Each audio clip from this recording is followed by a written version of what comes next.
Hello, hello, everyone. Welcome back to my show, Saturday Coffee with myself. Today I have, oh my God, I feel so honored.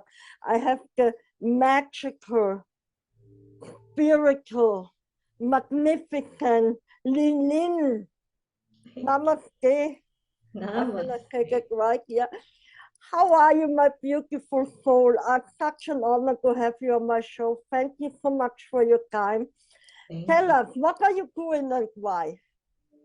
Thank you so much for having me, my love. It is, well, I am actually here in Edinburgh, so it's a little bit gloomy today, but I think it's the perfect time to just put on a green dress and speak to you today. So thank you so much for having me. Oh, sorry, did you say something? I Yeah, didn't. what are you doing and why? What are you doing and why? Oh, Yeah, okay, so just to introduce myself a little bit, yeah. my name is LiYing and I am a Chadao ceremonial keeper. Chadao is the way of tea. And before we hopped on, you said something really beautiful, which is it is a way of living. And that is what I would absolutely say is the way of tea. You know, it's not the way until you actually live in it and you live it. So that is what I guide women into to embody their own vortex of stillness, to embody their own Tao, their way, and to really allow themselves to live out their soul purpose and live in their own authentic power because that's really needed right now in the world. So that's what I do in a short, short And gist. how could you present? How could you invite people tea ceremony? Can a bit more? I find it absolutely fascinating. I mean, how did you get to the tea, and what's the significance of the tea? What's the meaning behind tea? I mean, I know you said you're from Malaysia, and the Asian area is very tea focused. Yeah, we get all our tea from Asian area.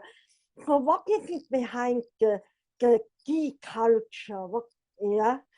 Tell Mm, us more, because I'm sure no one, we all drink tea, but we don't know anything about it, you know? Oh, thank you for having this moment for me to share her beautiful spirit.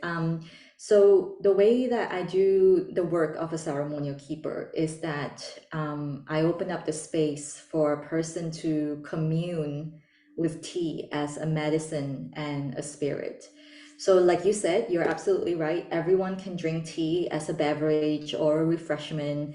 And this is really tea herself. She really loves being with humans. She can mold herself into whatever the human desires her to be. So it can be a refreshment, it can be something ceremonial, it can be something even medicinal.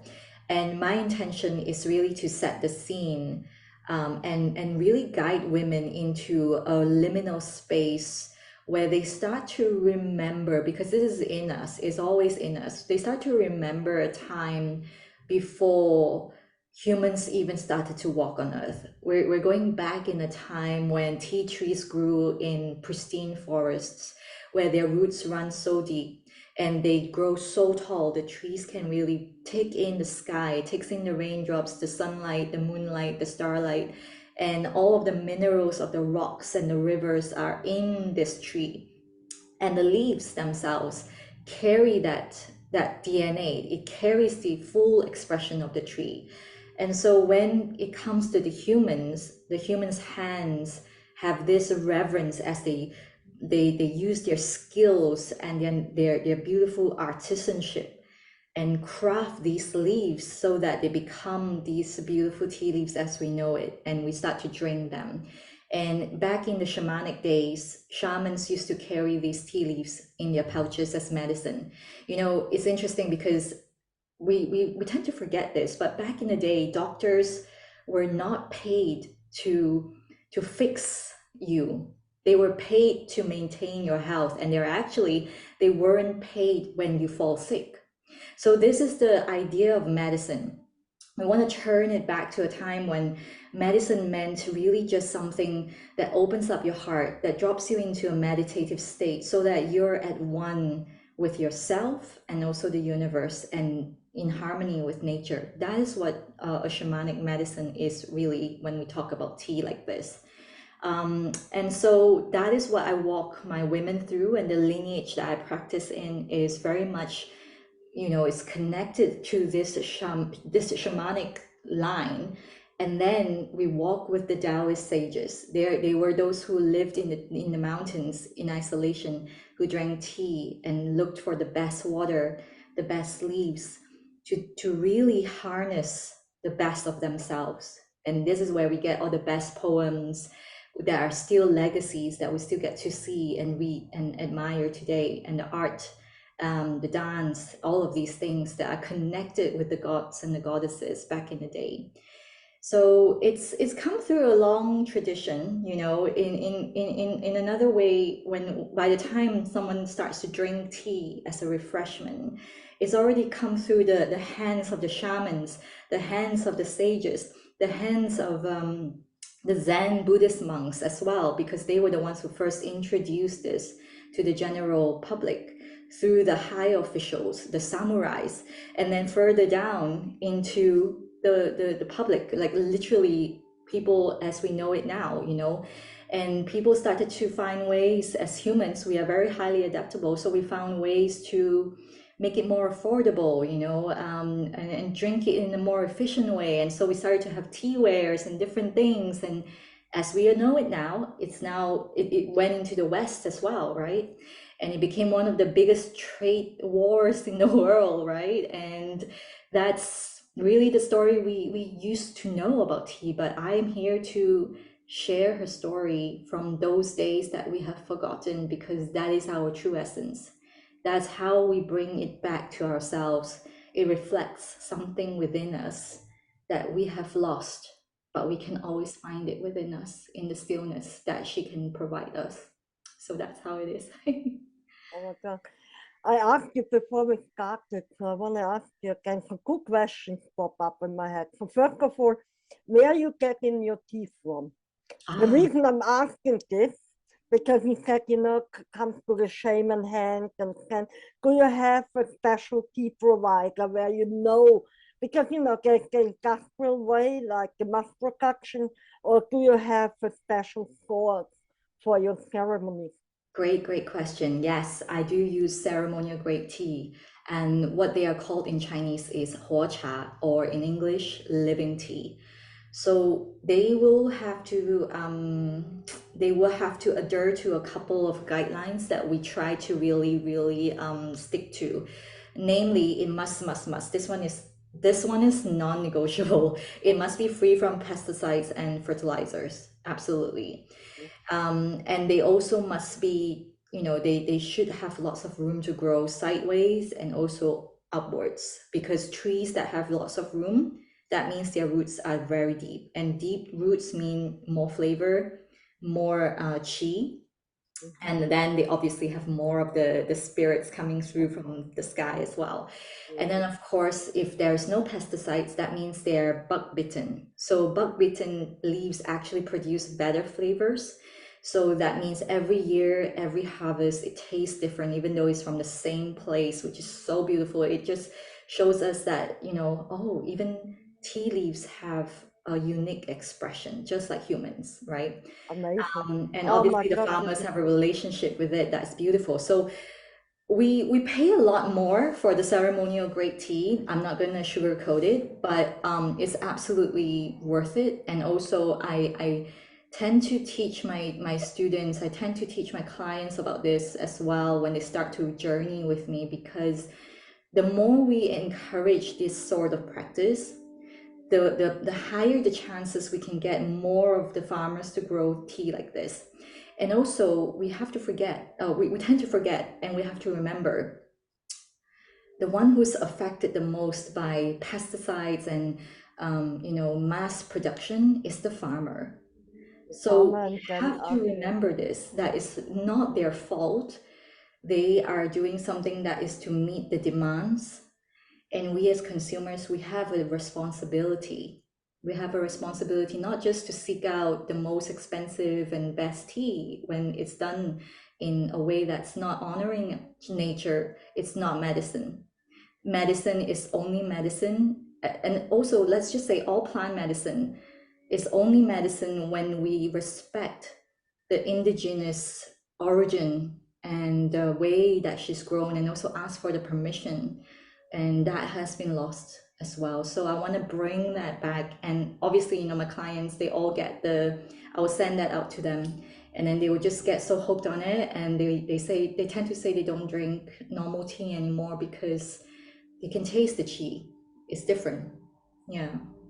It's the spirit. So my experience, different teas I had in my life, I mean, they really have a different effect mentally and everything. So this brings me to still on the first question. So I asked you earlier about the different tea types, like white, green, red, black. And you said, oh, it depends on the day. Can you elaborate a bit on that? How do you tune in? Yeah, how do you tune in to know which day, which feeling? And I really love the answer, by the way. So yeah. So yeah, just to answer, yeah, my answer was like, oh, it depends because like every day is different, right? This is something I teach on my Priestess of Tea. It's a 2-month pilgrimage that I take women who are really drawn by tea to really commune with her as a spirit. So to answer your question, I would say I will have to take you on a little journey. I had a moment in time when I was working in Hong Kong, and I spoke to you about this at that time. When I was working in Hong Kong, I was working actually in digital media. So I was working in a big corporation, churning out news that are, celebrity news or like political news. At first, I changed that quite a lot during the years. I was coming to a point where I was trying really hard to push two things. I was pushing more articles to raise awareness about alternative health and also veganism. And veganism was actually picking up a lot, and I was able to push a lot of that story out at the time. Unfortunately, not much of alternative health options, medicine in the alternative form, or traditional Chinese medicine or crystal healing, all of the stuff, right? But I started to feel really, I started to question, like I don't know what to do now, because all my life this is my dream job. I thought this was my dream job. And I kind of just got down on my knees, and I literally just asked the universe, like, can you please show me a way? I don't know what to do anymore. I really don't. And quite shortly after that, I got an invitation to a tea ceremony, and I never been to a tea ceremony. And I was like, oh my gosh, this is so cool. I love tea. Obviously, I would go, and I was going to go there as a media representative to write the story and cover the article and all of the stuff. And I remember going into the ceremony, and it was nothing like a Japanese tea ceremony. It's like a table, a wooden table. Everyone sits around it, very close to the person who's serving. There's like a little side handle teapot, and she's just serving in bowls. And I remember I took up my bowl, and the minute I raised it to my face and started to drink, I literally heard this voice from the bowl speaking to me. And I heard her say to me, you have to serve tea. You have to drop everything you know and serve tea. And so I was like, oh, okay. And Wow. I can't even describe in words what that ceremony did for me. Just watching the movements, the silence we had in the ceremony, and something really moved me. And I was so scared about what to do, because I grew up being known as someone who's really, like, clumsy, careless, not graceful. Like, I never thought I would be doing something like that. I never thought I would do that. I always thought I would always be writing articles, sharing wisdom of others, right? So, but it took me a while, and I realized that I can't ignore this calling. It was something I thought about every day. And so I went and apprenticed myself, and eventually I met my master, who actually came from Taipei to Hong Kong. I didn't even need to fly out to Taipei to meet him. Wow. And I just felt it was so divinely timed. And yeah, that was really very much the beginning of my journey, and I just kept walking the path. But to really answer your question, I hear her. I hear her calling, and every day I just kind of stand there, and I mean, I sometimes even hear her when I'm doing my meditation or yoga. It's like I kind of know what tea wants to be drank on that day. But sometimes if I can't decide, I'll just say, okay, show me, and then something would just drop, and then I just know which one it is that I'm gonna have.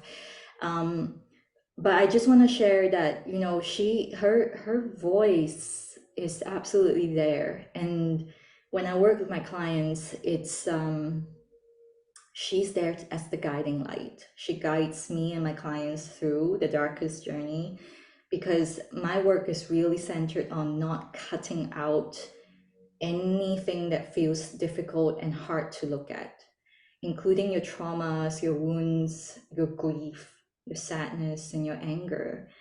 My work is really about bringing all of that in, because that is part of your wholeness. And we're going to do the alchemy together with the spirit of tea.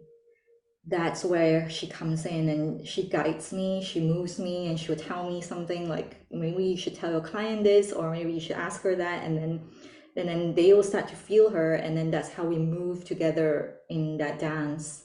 So a lot of times I always say, I don't know how to explain this, because it happens in that way. And the only way I can even write my social media posts sometimes to share the work is to share what my clients said, or just describe what I saw, even though it's a bit out there.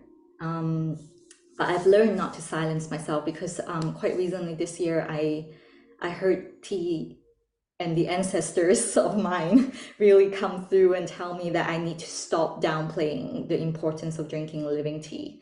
So thank you so much for No, asking. absolutely. I think it's very important now. It's like, I mean, first of all, when you said you can't describe with work, I totally get it.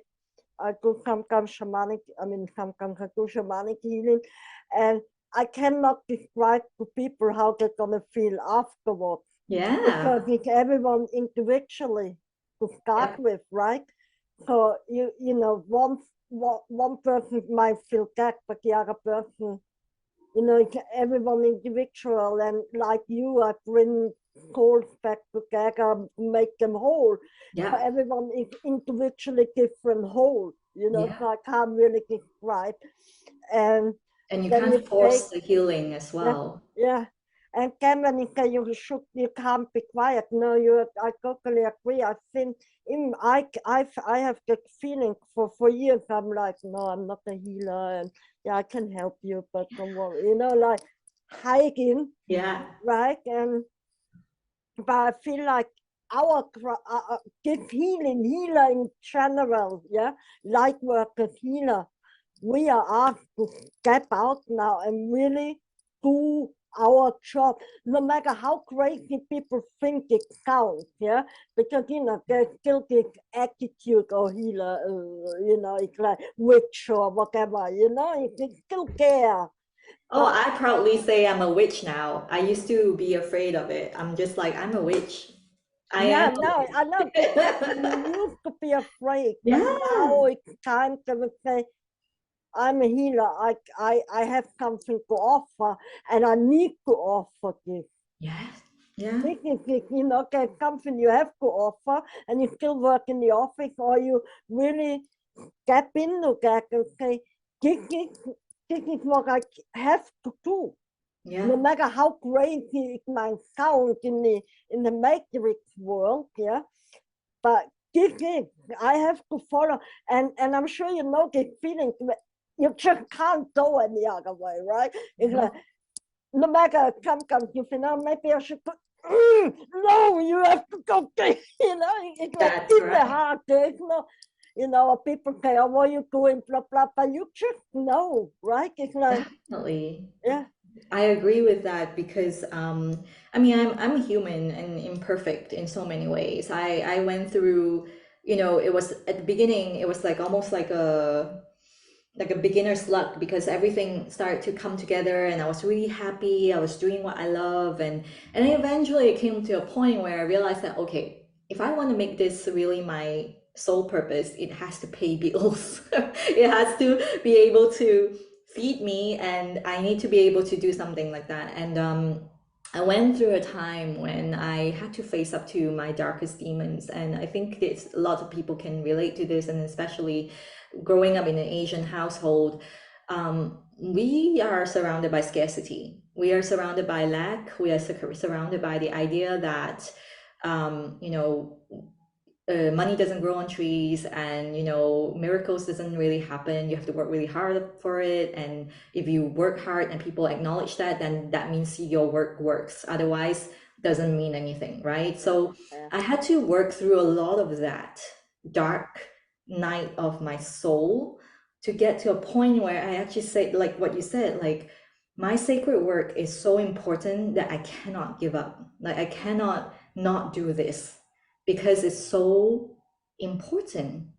And it takes, that's why my work is really about my experience. You know, that makes me it gives me the power, I think, to sit still even when my client is falling apart. Does that make sense? Yeah. Because I think a lot of people don't know how to deal with people who cry or maybe scream even or yell, who release emotions. But that is exactly the work that I'm doing because I've been there, because I've done it and I still do it. Oh my gosh, Gudrun, it's like Never every ended, huh? day, Layer every after day. layer. Yeah. Ooh. It's like every day. It's like every time I swear, I tell the universe, like, Correct. I'm ready to hold 30 women or 40 women now. I'm ready for 100 women in my class. And the minute I say that, boom, some lesson will come in. It's like, are you ready? Are you really Are ready? you sure? Have you ever thought of doing a retreat? Oh my goodness. So far, most of my work is online, but you're so beautiful, my love, because that is my dream. That is Yeah. really my dream. I want to do a We should beautiful go retreat. together. We should rent a cottage and just organize a 3 day retreat or something. And why not? You know, you know, I live in the lake. You live in beautiful Scotland. You know, beautiful nature. We are surrounded. You know, I know it's something I've come to realize that people really love. Like they're like, oh my gosh, you're like in Scotland, you're living by, you know, the hills and it's yeah, just so beautiful. it But is yes, very good. Yeah. we have to do it. Okay, let me ask you because you already scratched on it. What was your darkest moment? I mean, tell me as much as you like, yeah. And how did you get out of it? Oh, wow. I mean, I've had a lot of them, but because I'm doing the work, let's just say, I'm able to see it very quickly and keep working through them. But if you are to ask me the question, I would absolutely say it was a time before I was conscious, Yeah, and that was when I had my anorexia. I had 10 years of anorexia growing up. It started quite innocently, you know, it was like a girl who wants to fit into a dress, and then it started to become obsessive. And at that time, I had a boyfriend, and in my head, I thought I had to be perfect, and to me, perfect meant having the perfect body. And so it started from there, and then obviously everything to do with an eating disorder. And I just want to put it out there so that people know is that it's absolutely emotional based. It's not about how much I eat or how much I look like or how much I weigh. It has hardly anything to do with that. It's emotional. It's about how can I have total control of my life? It's like a control freak that's in me that thinks that it has control when I control my weight. And even then, I couldn't find any happiness in my life. Every day, if I think back, it was just dark. It was just dark, all the memories, even though on the surface it looked like I had everything I wanted. Um, it was dark. It was dark. I feared many things, especially eating. You know, it's funny.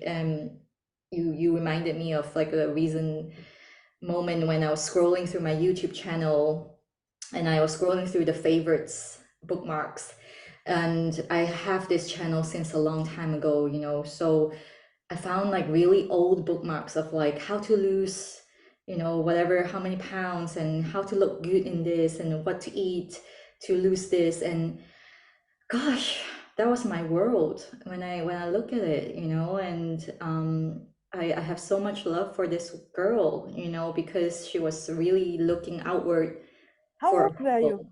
Can I ask?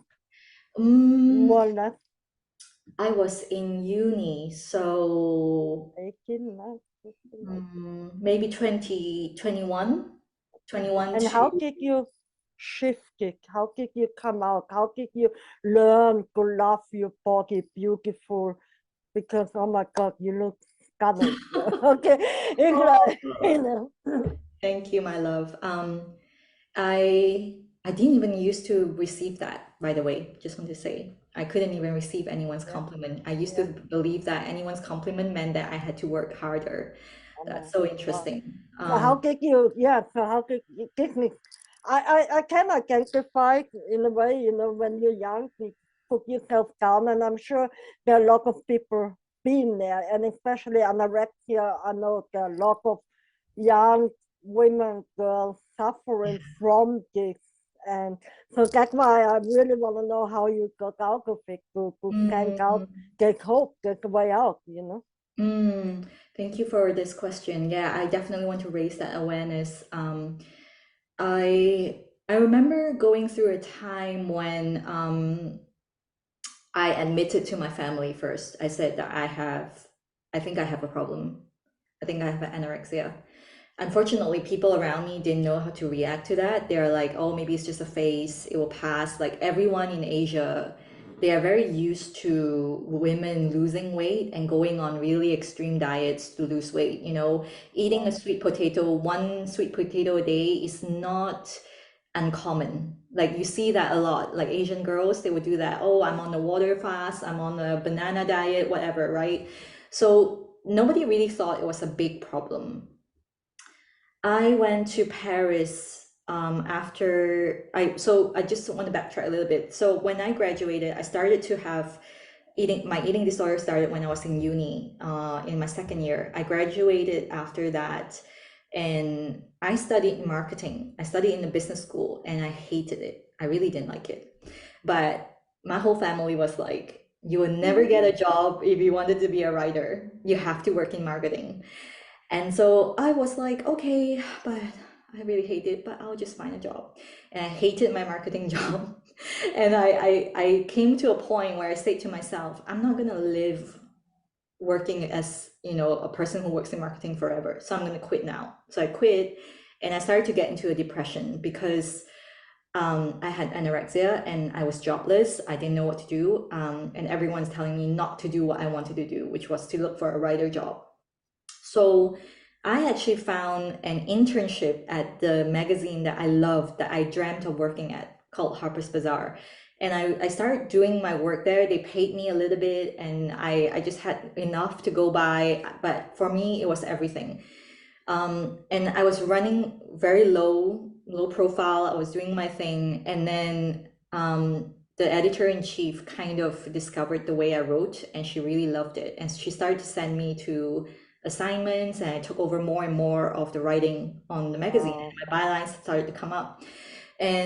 But it came to a point where they couldn't hire me, and I was really disappointed. And I actually filed for I applied to a residence in Paris because I thought to myself, I don't know what I can do, but I really want to do this, and I just did it on a whim. It was very spirit led, actually. I went to Paris, and it was there that I dropped to the lowest weight. I was about 32 kg at that time. I sprained my ankle, and by the time I came home to Malaysia, I sprained my ankle because I walked all around Paris. I didn't take any public transport. So you can imagine I went from one end of Paris to another. Yeah, that was my daily because I thought that would help me burn my calories. This was how I lived. And in the morning, I was jumping up and down in my room, running because I wanted to lose my calories again. This was how I lived. And it's so crazy to think I'm still alive, you know? I'm Which still is alive. great. Yeah. The way I run my body to the ground. Anyway, so I came home to Malaysia. My mom saw me at the airport and she literally broke down in tears. I've never seen my mom cry. And even at that point, I remember thinking, I don't know what's wrong. There's nothing wrong, right? And she was just saying to me, please see a doctor for me. Even if it's not for you, just do it for me. And that was the beginning of my recovery. But nobody in Malaysia really understood how to treat eating disorder. And I honestly think that there's a lot of misconception about eating disorder. So the doctors, they would put you on, they put me on hormonal jabs, all kinds of stuff. And I even was hooked up to IV drips, and I was just like, this is not my life. This is not my life. And so I tried to get well, but I was really lying to myself because I wasn't getting well. I was just caught in this huge cycle of binge eating, hiding and eating, and then not eating, and then trying to lose weight in secretly, and then eating, and then purging, and so it went on for years and years and years of my life. And it's funny looking back, like people don't understand at all because they really think that I remember them telling me like, wow, you have such good willpower because you don't eat like us, or like, it's so good that you only eat salad, or like they don't see the problem, and you get motivated in that sense. And in me, I was like, oh, I have to do more of this, do more of this. And I secretly, on the other side, my secret life was I hated my looks so much because I wanted to be thin again, like how I was, but I wasn't. So that was 10 years of my life hanging by the thread, and by the 10th year, I got a thyroid here. So my face was huge and red. And so I went to see a doctor, and I was thrown around the departments because none of the doctors can tell me what it was. I finally landed at the eye department. And I remember the doctor was a woman, and she looked at me, she took one look at me, and she was like, have you ever tried meditation and sitting still? And I was like, meditation? Never heard of it. Never knew that. Yeah. She's like, I think you should look into meditating and maybe some yoga. And at the time, I was like really desperate. I was like, okay, I'll do whatever. I'll do it. I'll try it. And I tried yoga at first. And I swear to you, there was this moment when I first felt myself moving in my body. I could I had the feel same it. with yoga.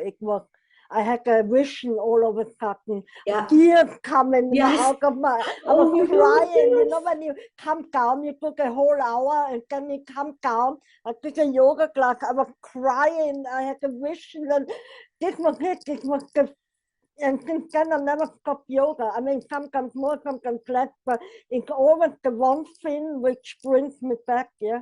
Yeah, exactly. Exactly. That was me. And I remember it was that moment when I was like, oh, I don't want to live like that anymore. And so I committed to full recovery. And I started to get into spiritual, like that was the beginning of my spiritual journey, I think, as well, because I really wanted to live. I really wanted to live for the So first glad you time. did. Yeah. Thank you, honestly. And you have so much to give, this experience, as horrible it was for you at that time, but you're here now.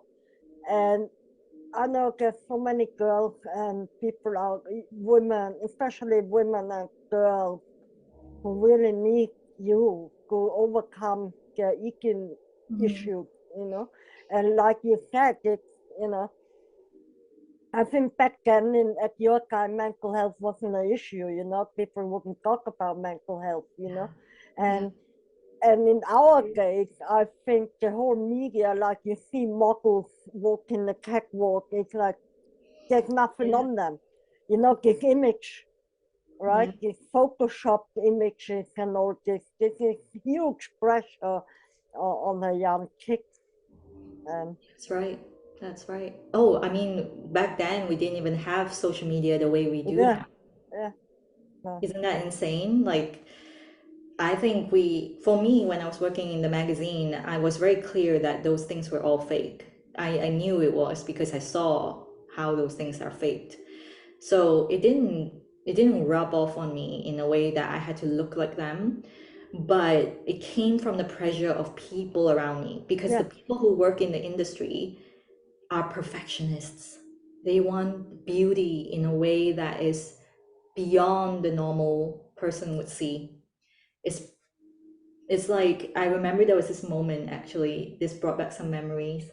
This time when I was at my lowest weight, everyone from the biggest brands, all the PRs, they were they like, love you. Oh, you're they perfect. love it. They love it. They're intrigued. They're like, who's this Yeah. woman? And when I started to recover, because I was recovering You very book away. quickly, You're fat. yeah, You're fat. exactly. That's That's exactly right. it. You're fat. Healthy That's weight. You're exactly fat. it. Go out. And there were people who couldn't even recognize me. They couldn't recognize me. And in me, it was the lowest self-esteem ever for me at the time. I was like, oh my God, like my identity was so attached to the weight, the way I looked.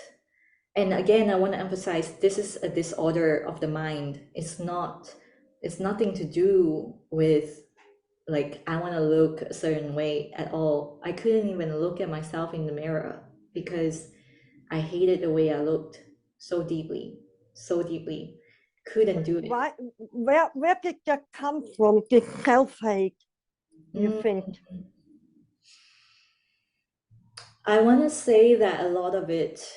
So when I was starting to recover, I saw a hypnotherapist because she came as a referral, and at first I was a very skeptic person because I was completely spiritually disconnected. I really didn't have any belief in anything. Um, and I remember a lot of the things that came up were my mom's voice, to be honest, because growing up, my mom always had something to say about how I looked. It was like this belly pouch or whatever, you need to lose some weight, and she still does that. Ah, She still ah, does that, but ah. it doesn't affect me anymore. But back Yeah, in the day, as a of course. teenager, and Okay, also I had my tooth used to stick out. I have a buck tooth, so I okay. had to wear braces to put it back in. So Mm-hmm. in me growing up, I was born ready. Like I was like, yeah, burst out. I was like, yeah. And then somewhere along the lines, my consciousness started to take in what people were saying about me, and Yeah, I started to feel like I was them, the things that they were telling me. yeah, That is like, that was me trying to please my mom. And I remember I wanted to please her so much. It's like, I want to be thin so that I can show her that I can do it. I want to be able to get into this university because I want to show her I can do it. And actually that drove me. And you know what they say about like when you see evidence that it works, you keep doing it, right? So when you have evidence that when you work hard, you will get what you want, you work harder. But that's really a very lonely place to be because now you want total control of everything in your life, which is not how it works. It's not how it works. It's like there's a greater thing that's working beyond you. And so I believe that had to happen. And I have a beautiful relationship with my mom now. It's a very different story right now between us, but back then, it was very difficult, and I had to carry that with me a lot, yeah. Probably your grandmother, your mom had her own story, right? Which, Yes, you know, you're very she right. passed on, right? Yeah, You are very right. yeah. Absolutely. My Get, grandmother was very tough. yeah, yeah. And same with my family, you know, when I grew up, I had major issues with my mom, and now we're best friends, you know. But I Mm, think the main point which changed our relationship was my perception. Hold on, she had a tough childhood. That understanding that it's yes. repeating wheel. And Yes. only if you wake up and, well, hold on, I'm like my mom, then you break the circle, right? But many don't do, they're not in a way they're the same like their mother sometimes, you know, because it's so ingrained in our behavior, and that's the only thing we know. And, you know, if you think your mom's generation and your grandmom's generation, they didn't have a choice of free will or to Yes. think freely. This Exactly. came with our generation. If you Exactly. think about it, we started to question more. And they weren't allowed to. Don't Yeah. question. It was all Yeah. fact, you know, poof, poof, poof, kick, whatever, lock up. I don't know. I mean, they had it really bad, some of our Yeah. ancestors. Jesus Christ, you know. Exactly. Exactly. And thank you for bringing that up, because I think one of the most beautiful things that happened for me was when I actually um I don't even remember how it began, but I remember when I was working with tea in ceremony quite beautifully, the vision of my ancestors came in, and the spirit of my grandmother was very present, and I would always cry when I feel her, because I never had a good relationship with her. I was like the little rebel, you know, like I was the only granddaughter who didn't listen to her, and I was dressing up like Britney Spears style, you know, like, and she Cool. would hate it. She would hate it. So I always felt like she didn't like me. I always felt like she didn't love me at all. But I remember during that ceremony, I felt her presence, and sometimes I would dream of her, and in that moment, I knew that she was free. It's so, I don't, I'm trying to explain it. It's like she's passed over to a realm where she's finally free, and it's the person who's still sitting here who carries the bloodline. My responsibility is to forgive, Yeah, and to really embrace her, and see that she's not angry anymore, she's not resentful anymore for all the chances she never had. You know, she didn't get to study as her brother did, she didn't have the privilege of a boy, you know, all these things, because she's free. She's already free. She's on the other side. She's a spirit, and she can help me in my work. And that was when I realized that, oh, my work here is to set my ancestors free. And I want to put this out there because it's such a hot topic right now, and I would love to hear your opinion on this. But what I really downloaded and had insights from was that we don't have to heal our ancestors, because our ancestors have already passed into the spiritual we realm. have to forgive. That's right. You understand? We have to forgive, That's to right. forget. That's You right. understand? And when I go to farming circle next week, maybe you have time and you join in. Yeah. And when I say ancestor healing, I'm not saying, I mean, I do shamanic ancestor healing where I go back in time, Mm. and basically we just bring light to the darkness which was caused Mm. throughout history. Meaning, I don't know, you know, in the Vikings time, they killed a lot of Yeah. people, and then, you know, we heal this blood splitting. That's what I mean by ancestor healing. And we forgive, we acknowledge, okay, this has happened, and that's why we are where we are. And now we forgive, we let go. Because if we don't do this, the world will continue. You know, like I spoke to another friend, you learn at school about history, but you don't learn from history. Oh, I Yeah, love that. That right? is You true. learn about, but you can learn from. And this is why this ancestor healing or the ancestor forgiving and forgetting is now so important because we're moving up to the fifth, sixth, seventh, eighth dimension. Yeah, we planet wants to move up. But the past, this repeating BS, Absolutely. yeah, It's is pulling holding, us, the yeah, density. it's pulling us still down. And what's happened now in the world with war and virus and yada yada yada, is really to pay attention and see the lie, repeat it over and over, and really Mm, cut the circle. Because whatever the tell be happened in the past, it most of it not even relevant anymore. Like mm, just a stupid example, the oil production, yeah, the mhm. pollution, it was good. We needed it, yeah, when it started. It was really progress, but now we have alternatives, Yeah, yep, better alternatives. So this is exactly. what's good. Let me go, finish.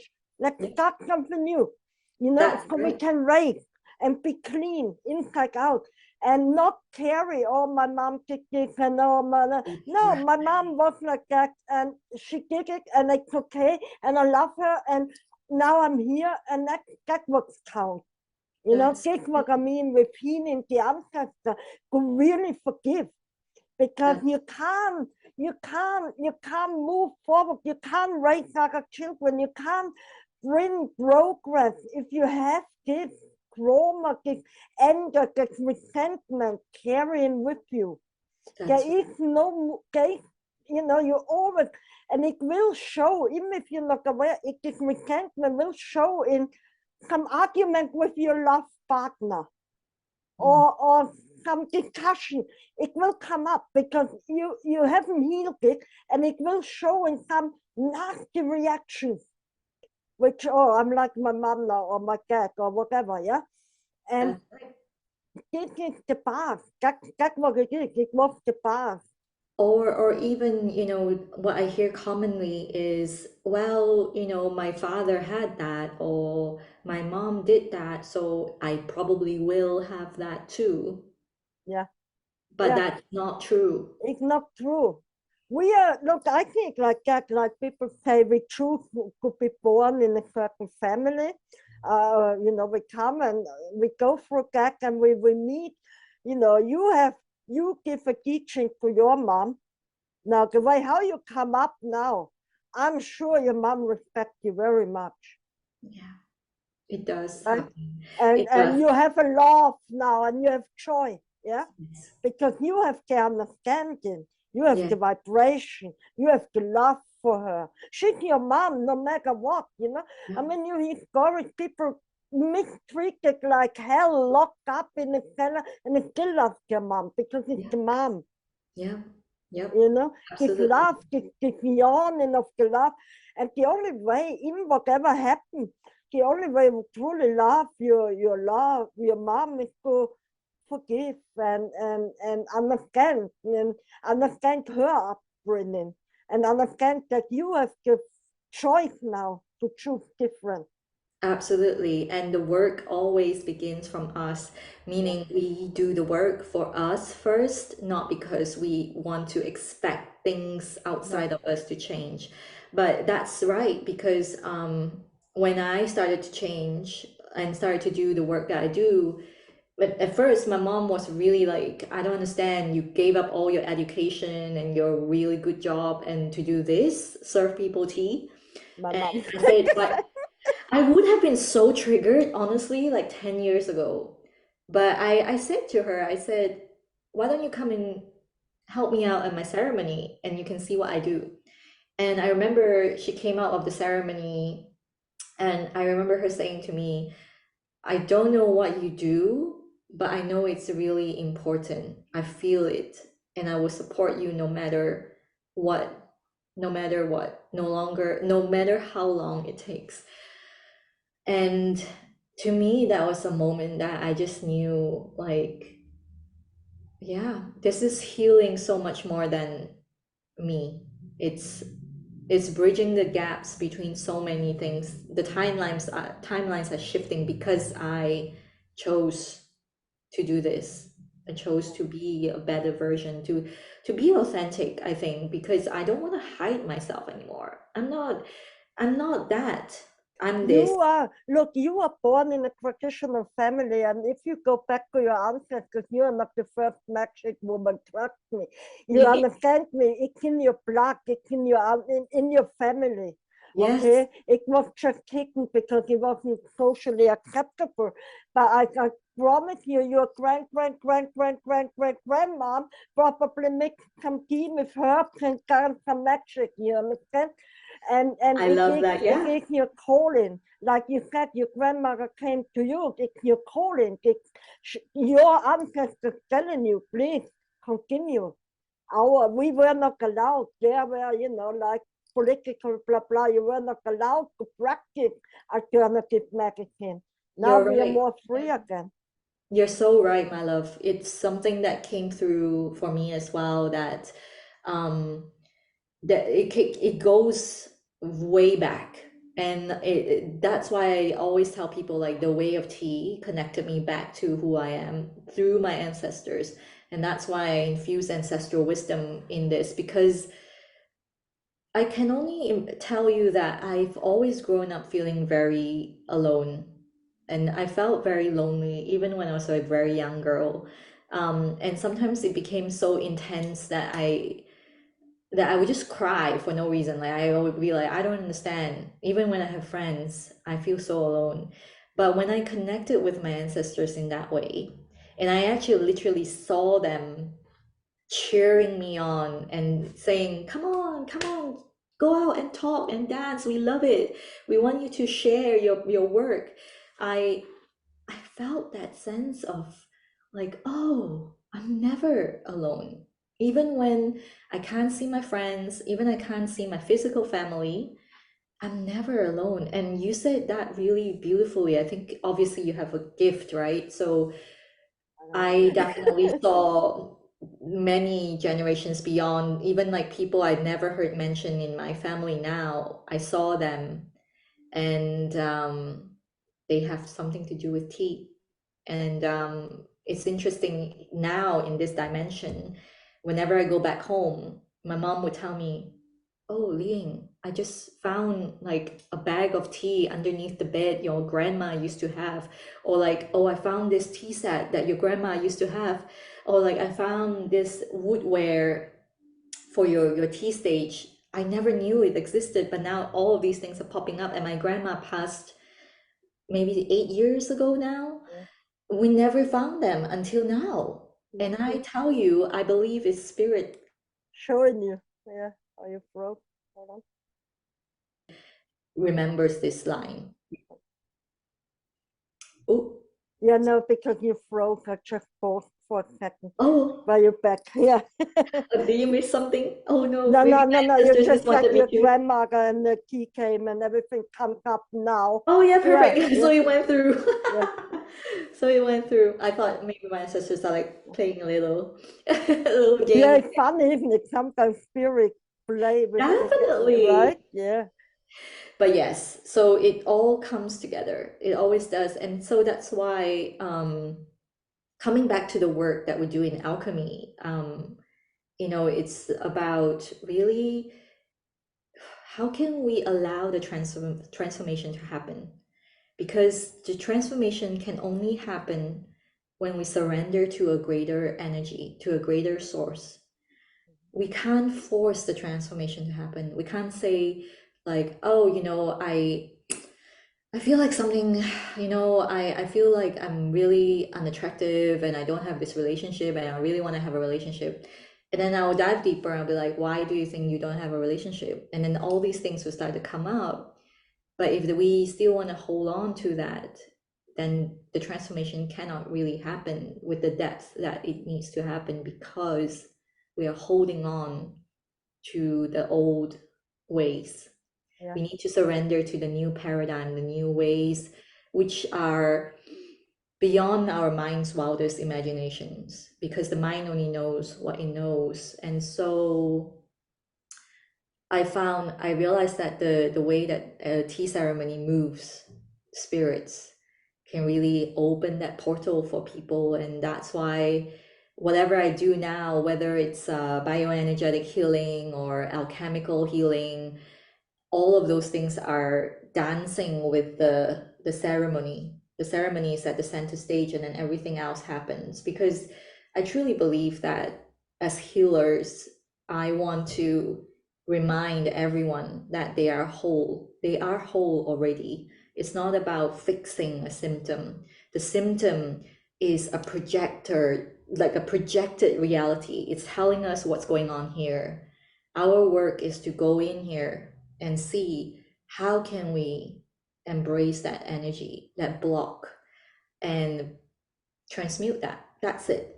That's really it. It's not about treating what's wrong, but rather coming in here, remembering how can we become more of that wholeness to Yeah, come through. become more whole. Yeah, Yeah, so beautiful. it's beautiful. It's so beautiful. And I can honestly say, I want every woman to know that, because it's very powerful. Because I always see this, when I go out and I meet new people, and then I'll start to see energy and I'll feel and sense something, right? But I always tell myself that it also depends on whether they are ready or open to hearing You it. have to be ready. There's no other way. And I also think people have to not only ready, people say they are ready, but also ready to completely change their life. That's right. Because the healing will change you, and are you ready to actually embrace that and Open. open and like we went from digital publisher or whatever to shamanism, tea I know. shamanism, right? It's like, what? I Are you know. ready to take this change? Take this step to completely, in mind happen, switch completely your life around. Oh, totally. And that's where I always say, that's where I really treasure mentorships, because I was shown what is possible even before I could do it, and if I could see at the time, my tea sister could do this, if I could see my master doing it, I knew I could learn to do it too. That's already a possibility, right? If I was working alone, and I think this is something, is also a little bit of a thing that we see often in the world we live in now. It's true. I always say this: you can Google anything in the world. Information is at our fingertips. You don't have to pay for information anymore. And people tend to take that for granted. And here's the key: integration and transformation cannot happen just with information. That's why so many women who come to me, they will say the same things like, oh, I study this, I study that, I read so many books, I come from a degree of psychology, blah, blah, blah, blah, blah, blah, blah. But I still don't get it.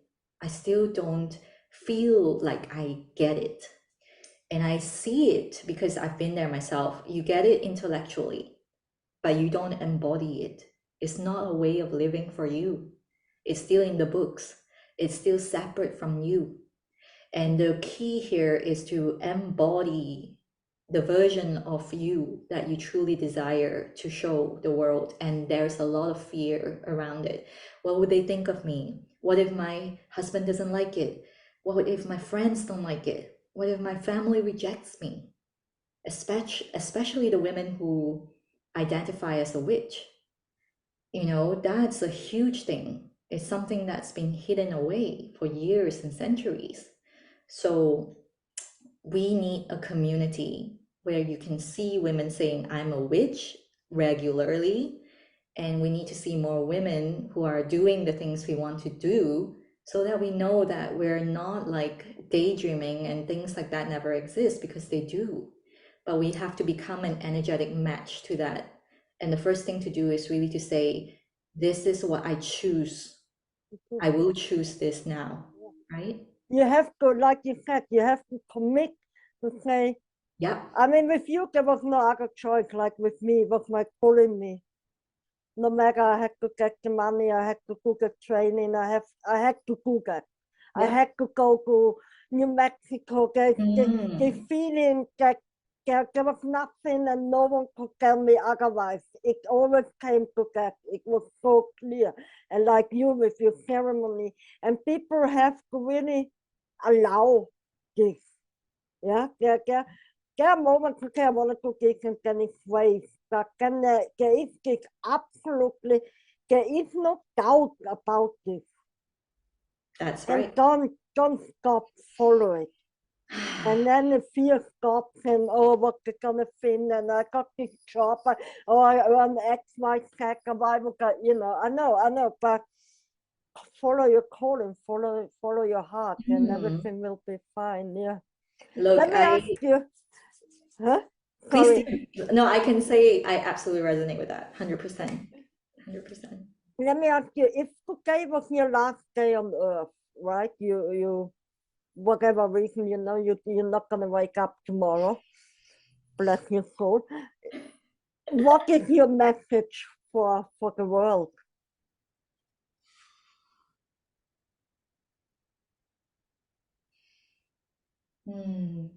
What's coming up for me is the Tao lives within you. Do not be swayed by the babble around you. That's it. Beautiful, beautiful. Thank you so much, Thank you, my love. Lynn. Thank you for having this. I'm gonna stop the recording. We still have a goodbye chat. I just say goodbye, everyone. This is the beautiful Lynn. Thank you. Thank Please you. contact her for tea ceremony. Maybe we do a retreat together. We all invite you. But Absolutely. excitement. Keep your eyes and ears open. Things are gonna happen. We're gonna rock and we're gonna heal and we're gonna connect us all and move forward to higher dimension. Thank you so much. Thank I you. really appreciate your time, your effort, and most importantly, your magnificent work. Thank you. Thank you.